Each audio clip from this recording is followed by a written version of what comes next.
Life isn't just a resource that maintains all systems of the body. It's also a wonderful teacher that shows us how to chart our course. And yes, life is a journey. This journey shapes our personality and makes us a multidimensional being. Wellness is also a long journey. The more we are aligned with what we need to learn to grow, the further we move away from our eating challenges and the more we reach our metabolic power. Life lessons affect our body through stress, relaxation, emotions, trauma, hormonal, nervous, immune and digestive pathways. They are the key to our psychobiology. They speak to us and we must listen to them. Here are the 9 life lessons that help healing food and body issues. Before we start, please subscribe, click the like button, comment, share to keep this channel going. If you would like to take it a step further, I offer a free ebook about how to heal from emotional eating. To get this ebook, click on the link in the description below. Let me introduce myself. My name is Sébastien Febvre. I was binge eating and obese for many years, and I kicked it for good 10 years ago. Then I became certified in mind-body nutrition coaching. If you would like to know more, I offer a free online appointment to discover your story with food and body. To book a free call, click on the link in the description below. Now let's begin. Life lesson number 1: agreeing to be here. Before transforming your life, mind, body, and nutrition, you need to answer this question: do you agree to be here? Recognizing this essential life lesson may be a game changer because it invites you to explore the root cause of your eating challenges and unleash your personal power. However, many people do the bare minimum without projecting themselves into existence and miss out on their lives. In fact, they don't agree to be here. They live their lives in silent resistance and opposition. They can be a little depressed, apathetic, partially present in their life and body. They are not fully present. They are not suicidal, but they are sleepwalking through their existence because they don't like it and don't accept it very much. Accepting to be here means accepting your life, your body, your context, your age, your gender, your income, your parents, your children, the dramas, the difficulties, the pain, the joys, the highs, the lows, the madness that you have had to face. It's not a question of accepting these facts or the harm done to you or punishing the betrayals. It's simply accepting that these facts are your journey. So instead of silently protesting your life, we accept the whole journey of our existence. Accepting to be here means that we look at the world as it is and agree to contribute to it to the best of our ability, despite the difficulties. We choose to accept suffering and injustice because that's the way it is. We choose to accept the body we live in and the life we lead. Otherwise, we are in deep denial of our being and existence. When we consciously refuse to be here, we are self-sabotaging and lonely. We feel clueless, lost, anxious, and we want to fix our problem at all costs or change our body to feel better. By refusing to be here, we leave the door open to unwanted thoughts that create physiological stress that can lead to eating challenges. Our problem with food is often a spotlight that draws our mind's attention to an area of our life. If we consciously refuse to be here, we will feel like we don't belong, we feel inadequate, we don't deserve anything, to the point of giving up our potential. Ask yourself this question: are you willing to be here and feel alive? If you refuse to be here, expect unwanted eating habits. Often a good question is worth all the good answers. If you refuse to be here, why spend all this time and energy taking care of yourself by eating and living healthfully? Why work so hard to deal with your eating issues? Why show up and express who you are? Basically, we can refuse to be here and wait for the latest fad diet to provide a quick, easy, and illusory solution. When we are absent from our own lives, we abandon our bodies with all the consequences of being overweight that we know. Being present means having a good metabolism. Many men who don't have a sense of achievement or purpose don't take responsibility for themselves and are trapped by bad eating habits because they have no reason to be here and they live on autopilot. Many women who refuse to be here reject the bodies they inhabit, attacking their looks, their weight, their body shape. Many teenagers rebel against their environment, and understandably so. They are trying to find their place in an often hostile world, and it's a difficult journey that leads to eating disorders. We refuse to be here for very good reasons, because life isn't easy. Accepting to be here is doable, but it requires agreement and a regular, constant commitment that ultimately creates a new momentum in life. It's a practice of new habits and training. We keep coming back to it. It's a question we ask ourselves. Let me ask you this: do you accept to be here, to be alive on planet Earth, with all that this implies? Do you agree to accept your past, your present life, your history, the good and the bad?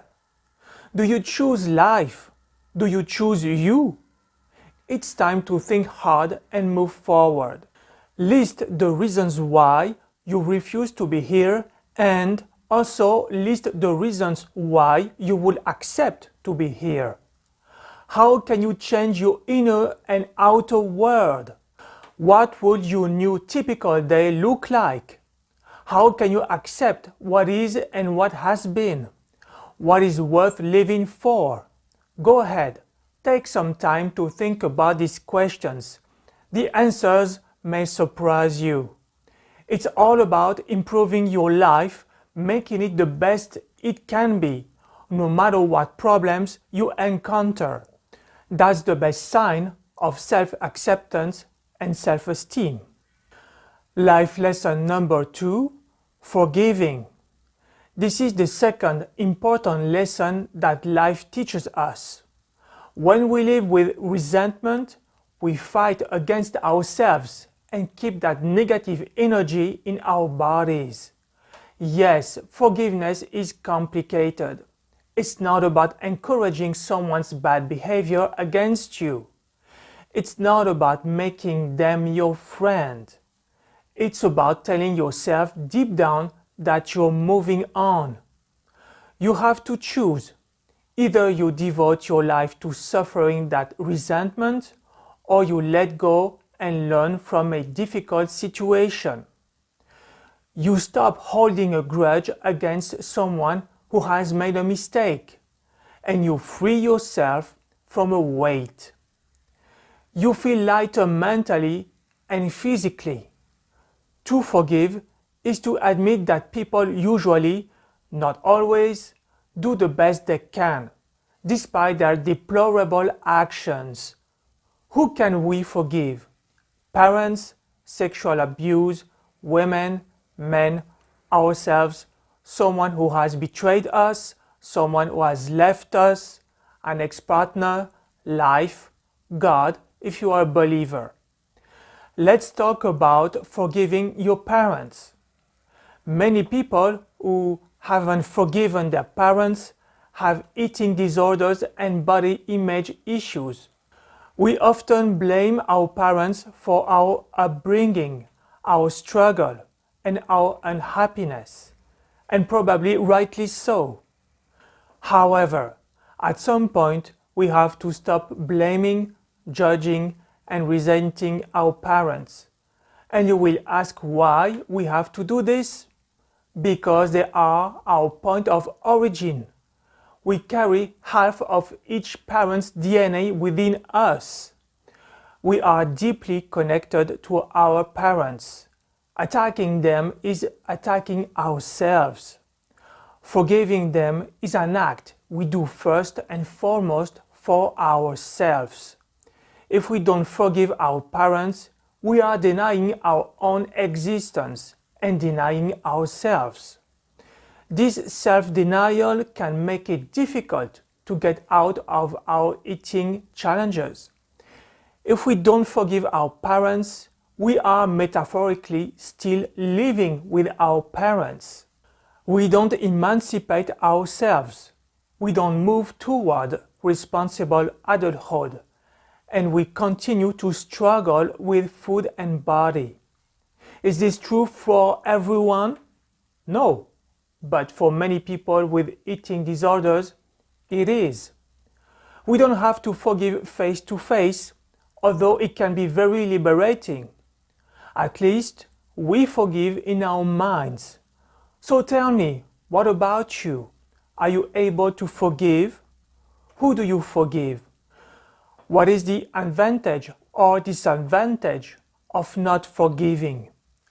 What would forgiveness look like? Have you experienced the moment when you forgive someone who has wronged you and move on? Keep a journal in which you forgive, explaining the facts, the reasons for forgiving, and the consequences of forgiving. A grudge is a mixture of anger, resentment, rage, hurt, victimization, disappointment, guilt, and deep sadness. This explosive emotional cocktail can create physiological stress, which leads to food cravings. This stress may lead to weight gain, dysregulated appetite, inability to build muscle, decreased caloric expenditure, increased body fat, increased insulin and cortisol, increased inflammation, nutrient loss, decreased immunity, depleted energy, mitochondrial dysfunction, thyroid dysfunction, growth hormone failure. By forgiving, we lighten our minds, our lives, and we lighten our body, which is then able to lose excess weight. Life lesson number 3, slowing down. Many people are being asked to pick up the pace without their knowledge, and that pace is out of their control. Our modern lifestyle demands a frenetic pace, and we are proud of it because speed means performance, productivity, success, and status. But there is a price to pay, and that price is physiological stress, which can lead to eating challenges. And when we talk about this problem, we often get it wrong. At first glance, the idea seems trivial, and yet the pace of our lives is proving to be more toxic to our body and mind than it seems. We live in a world that demands more and more. We are programmed and conditioned to artificially evolve at such a rapid pace that it forces us to live in a state of physiological alertness. We live fast, we go beyond our limits, we don't enjoy life, we run out of time, we have a family, we work, and we deal with the obligations of daily life. It is not easy. We live in an atmosphere of speed and pressure. Hence, we eat fast, we move fast, we educate fast, we go on vacation fast, we think fast, we drive fast.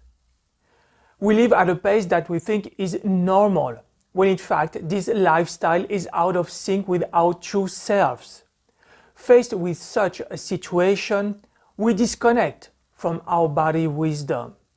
We disconnect from the executive functions of our brain, such as the prefrontal cortex, where intelligence, thinking, and reasoned decision-making reside. The more we are in survival mode, the faster we go, the more life's wisdom speaks to us through persistent symptoms, such as eating disorders.